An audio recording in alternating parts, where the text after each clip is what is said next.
Sunshine Cheerleaders, and you're watching Friday Night Football on KATC.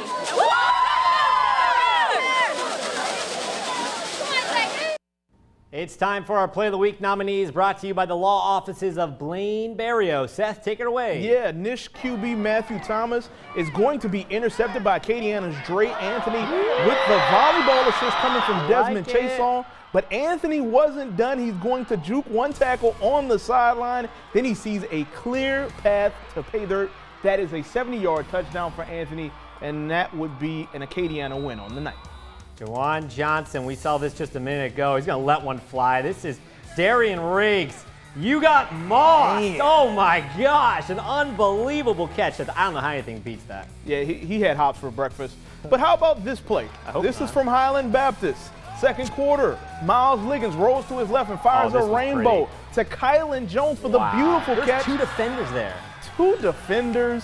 Wow. A little bit of toe drag swag all up in there. Man. And that gave Highland, they were down 7-6, but a beautiful touchdown catch. I did like that one. You know the drill.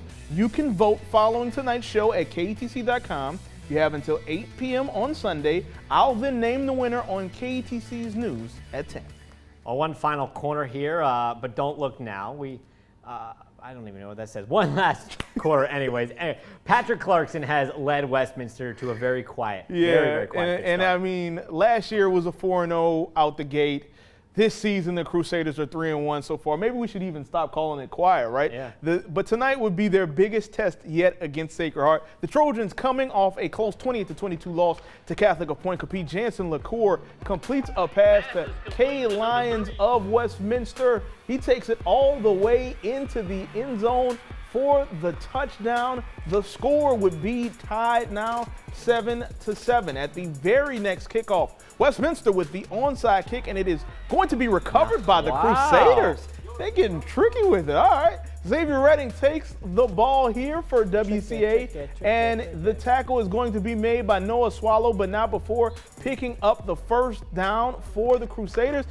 WCA gets the upset. Look, I'm telling you what, they're a good-looking team. Gets the win, 39-31. Finally, Delcombe hosting Lauraville. Lauraville 4-0 in the season. First quarter, Lauraville with the ball. Caleb Jacob throws a strike to Colin Jacob, back the end zone. Some really nice plays tonight, Seth. Lauraville up 7-0. Panthers with a chance to respond in the red zone. Caleb Mono into the end zone. Excuse me, that's Jamie and Guy into the end zone. So we're tied at 6. Still in the first, Lauraville with the ball. The Caleb Jacob, look at the catch. Connects this time with a deep catch by Colin to put the Tigers in deep into the field. And then here's another touchdown from Lauraville, getting deep into the end zone. That's Caleb Jacob with the touchdown, as Lauraville is going to win this game by a score of, let's check out this score here, of 37-14. Yeah, well, so in other scores tonight, Erath falling to Ascension Catholic 46-20. Franklin defeating Jeanerette 30-13. And then you have Westgate taking on Lakeshore and getting that win 34-9. Covenant Christian blanked by Centerville 46-0. Just one game on the books for Saturday as Como heads to Sulphur. The Spartans playing their first game in 2 weeks, seeking their first win of the season. So headlines of the night. LCA dominant in its win over Jennings, has no quit. St. Martinville also locking up the district tonight. Seth, Cecilia averaging 15 points per game as well. Didn't get that graphic there changes. We also want to talk about St. Martinville.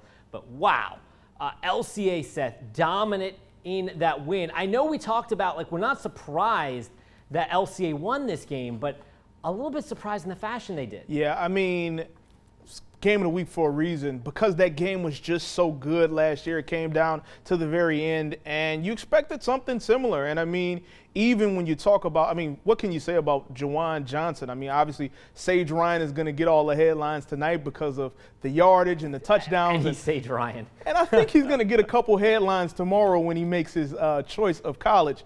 But, I mean, Juwan Johnson being such a young quarterback and being able to step right in there. He's a special kid. They really haven't missed a beat. And, I mean, obviously they have so many weapons around him, including Sage Ryan. But, I mean, just wow. I mean, they are the favorite. Division III is good because not only do you have Notre Dame, and they'll be back. This was just one night, but you also have St. Charles Catholic. You have Newman in Division III. But, man, LCA is the team to beat until somebody knocks them off the perch. Yeah, it was a really big one. Cecilia's offense, 67 points tonight. We talked about this a few weeks ago. That offense is so impressive, the way they score kind of at will. This is a team that's really taken a big step forward over the last couple of years. Yeah, I mean, they have so many veterans that have returned this year. I believe it was, 16, 17 starters. And you can just see them finally putting it together, finally using that experience. They lost a lot of close games last year. It's not a lot of close games this year. They're taking care of business. They're not letting it come down to the last couple minutes because they're putting up numbers. Alex Swallow, just a junior. He's an accurate quarterback. I see a Super 16 in his future. That, of course, is a wrap here on week number 5 of Friday Night Football. 3 games remain in the regular season for Seth Lewis, Brianna Aldridge. I'm Andrew Clay. We'll see you next week.